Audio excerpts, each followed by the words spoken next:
zvevanopandukirana. Zvakasvika mumba mairara, Chiganga akanyatsoteerera marwadzo ose aainzwa. Bendekete rakarohwa neharahwa iya rakamurwadza, akanga acharidza mhere. Akazofunga zano rekutsiva naro, ndokubva aenda kumba kwaiva nomusungwa. Zano rakanga rafungwa nemuchinda uyu hapana aiziva kuti raizobudirira here. Hapana aiziva nekuti zvimwe aida kuita hwachandafira. Akasara akagumbata muchinda aenda. Zvino Garonzi matanda masairirwa, unosiya nerakaora. Kwaingovewo kufa aedza. Achisvika mumba maiva naRevai, Chiganga akarondedzera chinangwa chake chose. Musungwa ndokutsinhira, votenderana. Hama yangu, kutsva kwendebvu varume vanodzimurana. Ndinokuvimbisa iwe kuti unozove gamba rinokudzwa kana ndava ishe. Ushe hwakandimirira kumberi uko. Zvatawirirana ndizvozvo chete. Mangwana manheru toparadza musha uno. Tichatiza zvekuti hapana anokwanisa kutitevera. Vaviri vakatenderana kuti manheru emusi waitevera vaisiya vapisira ishe mukazumbu kake. Vaisiyazve vauraya mauto ashe kuti pashaye anotevera. Nekufamba kwenguva, zuva rechipiri Revai ari musungwa rakasvika. Asi iye oga Chigange akanga asviba mwoyo pamusoro pezviito zvashe. Pondai uyo aitsigira Chigange akamutsa dzivo nevamwe vakomana vaipikisana navo, chikava chipatapata masikati iwaya. Varume vana vakapukutana naPondai ari oga paruvanze rwemba yavana Pondai. Nhau yairwirwa ndeyekureverana. Makuhwa zvichinzi Chigange naPondai vaitsigira musungwa nekuti vakanga varamba kuti mazvikokota amuuraye. Achinzwa mheremhere yoitika, Chiganga akasiya musungwa ega ndokumhanyira kundobatsira Pondai. Pakarovanwa zvibhakera zvaipisa semoto, waingonzwa mikono kudzinda vachitinhana zvibhakera. Yakave zhowe pamusha apa, zvekuti vanhu vazhinji vakabuda mudzimba voyeva zvaiitika. Amai vaPondai ndivo vaingonzwika kuti, "Muurayirewo mwana wangu nhai, mondiitira ngozi pano zvaita seiko nhai." Asi hapana akavanzwa nekuti hondo kana yatanga hapana anocheuka.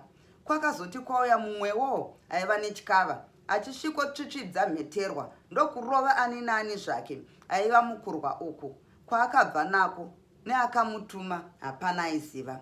Vose vakamhanya vakabata misoro, ndokupera kwakaita hondo iyi. Asika shungu dzaChigange naPondai dzakanga dzisina kuzadziswa. Vakazonzi nashe vose vakanga varwa vaizofanira kutongwa kwavachiremba remangwana racho. Chigange akazodzokera kumba kwaiva nomusungwa ndokupana mazano ekuti vanyatsokurira varwi vashe. Musungwa ndiye ainyatsotsigira chirongwa ichi vachitaurira pasi pasi. Iwe Chigange, ukange wandisunungura manheruka, tinofanira kuenda tichisunga dzimba dzose dzaunoziva dzinorara varwi vechidiki vose. Tisakanganwe kupupuraka iko kakari kaya kave kufanzira kufa aka. Izvi vaireva ishe Dendera. Ipapo tinowirirana Revai, nekuti tikangobudirira chete hapana kana anombotirwisa. Kana mombe nezvimwe zvipfuyo tinogona kutinha tikaenda nazvo. Apa Chigange akanga abvarukira nekusvika kwakanga kusingafungirwe naRevai. Nekudaro akaganhurwa odimurwa nyaya yekuda kuba mombe.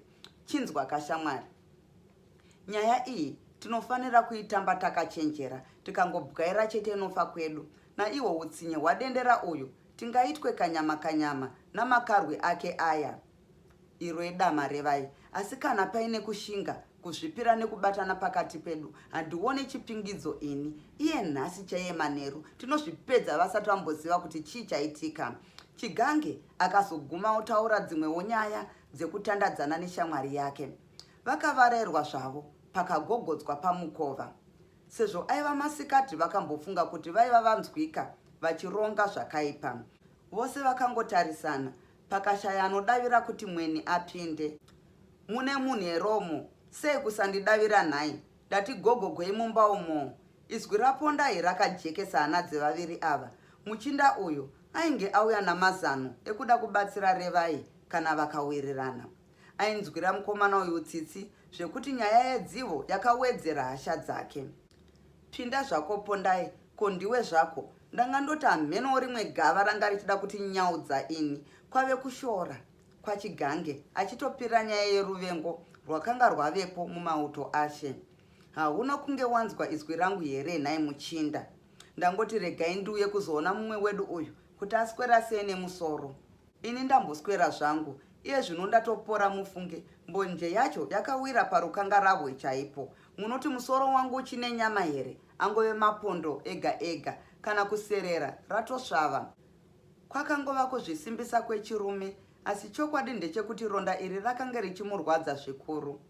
Pakakurukurwa dzimwe nyaya, asi vaizeza kutanga yavaifunga vose. Pakadaro mumwe nemumwe anenge achitya kunzi ndiye akaivarura. Muzvinamhaka Revai ndiye akazorovera mwoyo kudombo ndokubva aitumbura chave chizevezeve. Iwe Pondai, sekuona kwangu uri murume akakwana. Sekufunga kwangu iwe une zvinokunetsa mupfungwa.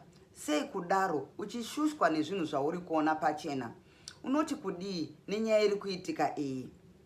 Mubvunzo uyu wakaomera Pondai zvekuti hana ndiyo yakasara yoti takwi takwi. Iye angoti zii segonzo ramirira kuti vanhu varare. Hamenowo chakazomupa chivindi chekuti adure zvaiva mudura rake. Sekuona kwangu varume, zviitiko zvese izvika hapana chambondifadza kana napaduku pose. Mumwoyo wangu ndine shungu dzekuti dai ndiri Ishe ndaizoranga vanhu vese vane mhosva. Chenga ose manhanga hapana risina mhodzi. Tese tiri vanhu nhaika. Chinopa kuti mumwe munhu azozviona kunge anokosha kupinda vamwe chii chaizvo. Mune ramaronga here tione kuti tingaitambe sei? Pondai akataura zvaifunga zvose, asi zano chairo akanga asina. Pakarepo Chigange akabva aidairira nekuti akaziva kuti vaiva nepfungwa dzinowirirana. Hauchinzwa kamwana wamai, ndimi vamwe varume vatanga tichitsvaga namaziso matsvuku imi. Akamugwinha ruoko ndokunyemwerera nemufaro. Apa akanga amita mwana wamai vake, kwete nekuti aiva munin'ina wake, asi kungomukudzawo semunhu aiva namazano angangova yamura pazvinangwa zvavo. Chasara apa kunyatsoronga vakomana tisaita chinono chengwe, inga bere rakadya richifamba wani. Dai vatatu ava vainzwisisa zvinonzi natsa kwawabva nekuti kwaunenda usiku, vaidai vasina kumboronga mazano ane kudeura kweropa kwakadaro. Kana zvetoti kunaka kwechimwe kuipa kwechimwe, zvoreva kuti vaitoti vazviite chete kuti chinangwa chavo cherugare chibudirire. Asi zvazvo nyaya yekuti mumwe munhu abatwe senhapwa pasina mhosva aizombofa yakabudirira, ndiani asingade kufara muupenyu? Kusanzwisisana ndiko kunosakisa vamwe vadonhe mazino mudzindari umu. Sekutenderana kwavakanga vaita vakomana ava, vakatanga basa ravo pakati peusiku. Ishe aitofungira kuti varwi vake vanochengeta musungwa vanomuteerera achivimba navo. Musha wose wakanga wachiti zii, vanhu vachiti rakata rakata nehope. Ishe dendera akanga achikurukura nemudzimai wake. Zvimwe kwainge kwava kuchembera nekuti nguva yacho haisi yekutandara. Nhaurwa dzavo dzakanga dziri pakati pezviitiko zvemusi iwoyo. Ishe vakanga vaona hangaiwa dzavo dzichiita mashiripiti masikati acho. Dzaiti dzikambururuka dzakaita rundaza, dzomhara pamusoro pemba dzose dzimire negumbo rimwe chete. Mashura aya akaita kuti vashaye hope nekuti chaizotevera havana kuchiziva. Revai navamwe vake Pondai naChigange vakabuda mumba. Uyu Revai akatosunungurwa kare. Vaiva nerwodzi rwekusunga misuwo nechitsiga chavaizobatidza dzimba dzavaida. Sekuronga kwavo vakatanga kusunga mikova vachiita zvekunyangira sembavha. Hapana imbwa yakahukura nekuti dzose dzaivaziva sevana vemusha uyu. Vasvika pashe ndokunzwa kazevezeve, mukati ndokunyumwa kuti vakanga vasina kurara. Vakagumisira nemba yamazvikokota ndokuchitangisa kudzitungidza pamisuwo.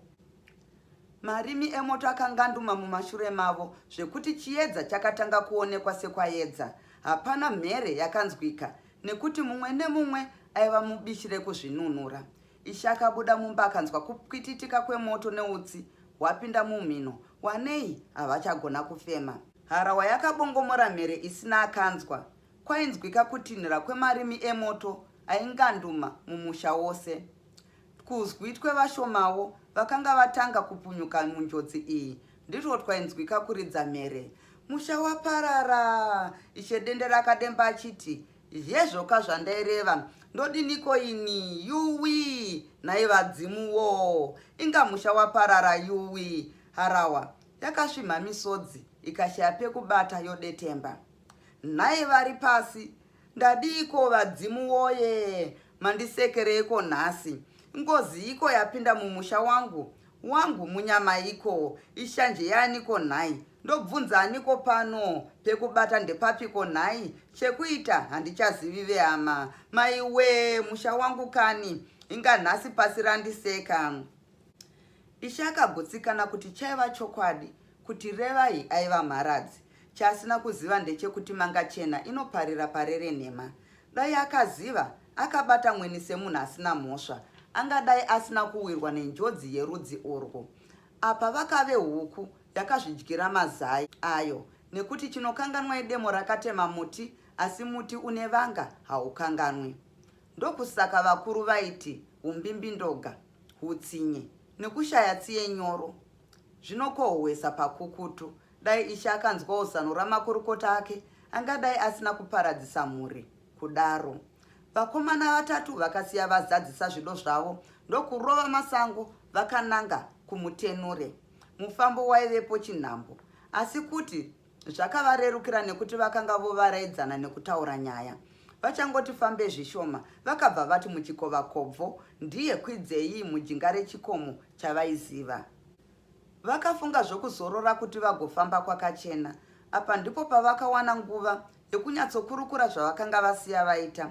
Chavasina kuziva ndechekuti mushure mavo vakanga vasiya vaparadza muringani. Ukuwo varwi vashe vakanga vapunyuka vose, kunze kwevamwe vakakuvara nerufuse. Vakaita munyama ipwere nevakweguru, avo vakatadza kutiza muchinda anonzi Rufu.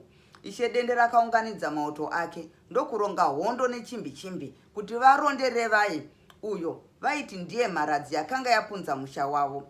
Vakafunga kuti Pondai naChigange vakanga vafa, nekuti imba yemusungwa yakapiswawo pamwe chete nedzimwe.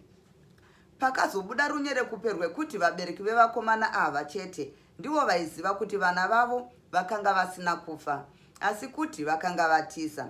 Kuti izvi vakazviziva sei hapana akanyatsogona kutsanangura, nekuti rufu rwemusi uyu rwakasiya vose vasisina remuromo.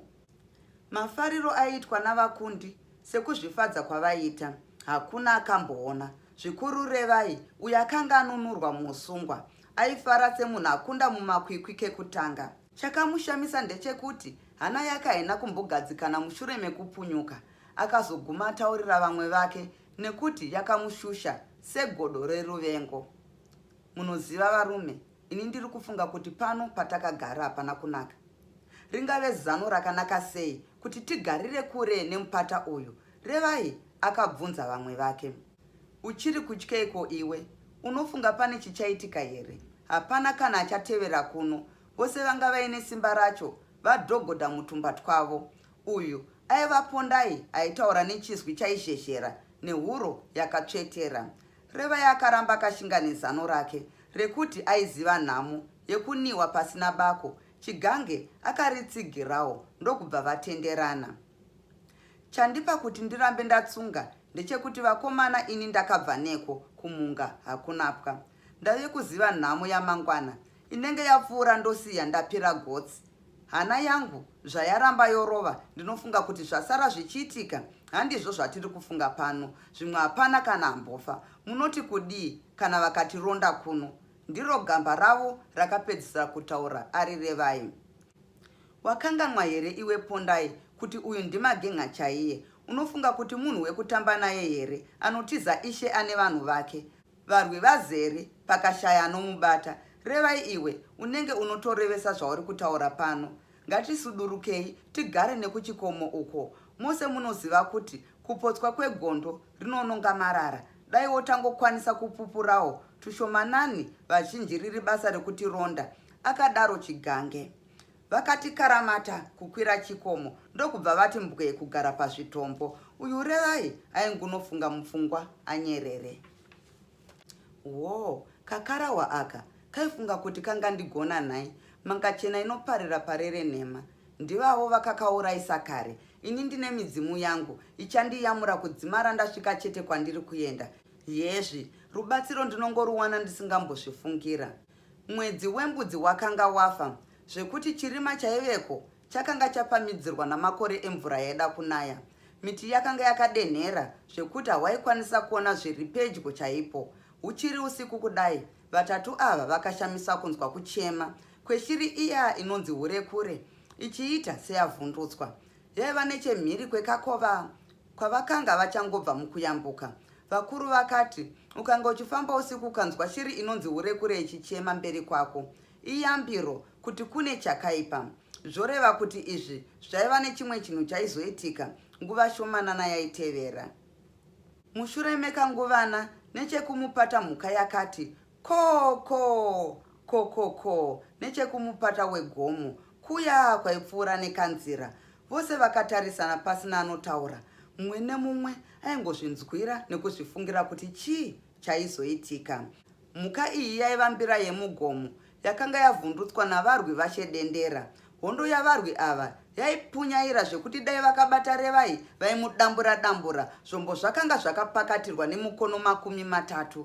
Chiremba gurukota guru rashe ndiye aitungamirira varwi ava. Pavakasvika pamupata uyu, sekuziva kwavo kwakanga kwatosara mitunhu 4. Wozoti yambukei Zibani ndiye pindikiti wasvika mumusha washe Machingaota. Sezvo varwi ava vakanga varasikirwa neshasha dzemauto avo mukurwisana naRevai, vaingoitira izvi kufadza ishe wavo. Vaiziva kuti pasina chigange napondai hondo yaiva matani-tani kuikunda. Vaingochema neava vaviri zvavaifunga kuti vakanga vafa nemoto. Varume, ngatichimbomirai pano tichiitira kuti kana muvengi achiri shure tichamuona paanenge otituwa-tuwa achiuya. Tamhanya zvikuru zvekuti munhu uyu kana asinganyatsoziva mutunhu ano aya haasati ambosvika kuno. Uyezve kuti tipfuure pano hazvina kunaka nekuti ano matunhu atave haazi edu. Uyu aiva chiremba aiudza varwi vake nezwi rakadzikira. Asi nekuda kwekuti maungira egomo aitora izwi iri opira kune muvengi wavo, ana Revai vakanzwa zvese zvakarongwa nekuziva kuti ndivanani vaitaura. Izwi riya rakagumisira nekuyambira.